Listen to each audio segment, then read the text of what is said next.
The impact of the COVID-19 pandemic has put Nigeria's economy under serious pressure, leaving authorities to scramble for more financial support. The West African country's debt level is projected at about $92 billion, and the government wants to borrow more to resuscitate the economy. But some economic experts did not welcome the move, saying the country's debt situation is becoming unsustainable. More of that in this report.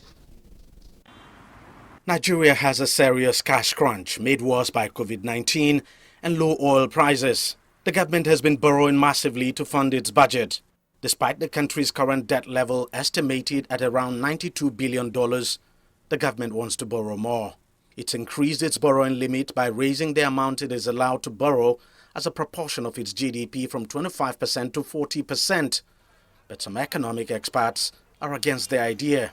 There is almost a consensus at this time that our debt profile is already approaching a threshold that we cannot consider to be sustainable.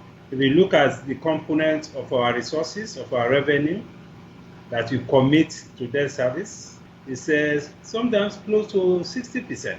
If we look at the component of debt service in the budget compared to our capital allocation and other very vital budget heads, it's quite heavy. So, and we know that the capacity of the government to service debts is becoming increasingly challenging. Nigeria is currently spending big to service its debts. In the third quarter of last year, the cost of debt servicing rose by 89%. Many fear racking up additional debts could worsen things for the country.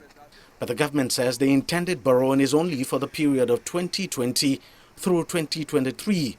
It's also taking measures to shore up its revenues to ensure its obligations are met. There's also a lot of improvement on our revenue generation.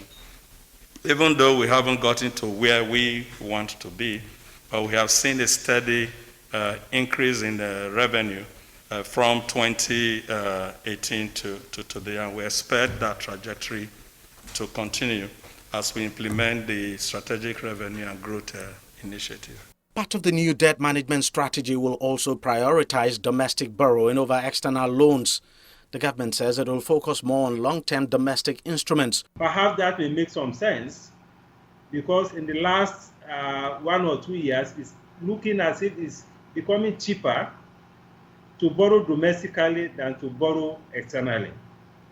If you look at the yield on treasury bills, on federal government bonds, these things are around 1%, 2%, 3% at best.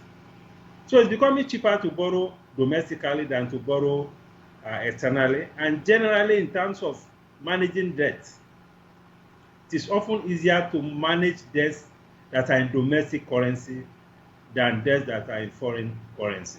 The new borrowings will most certainly drive up the size of Nigeria's debt, but the government insists the country's debt level is sustainable and still within global recommended threshold.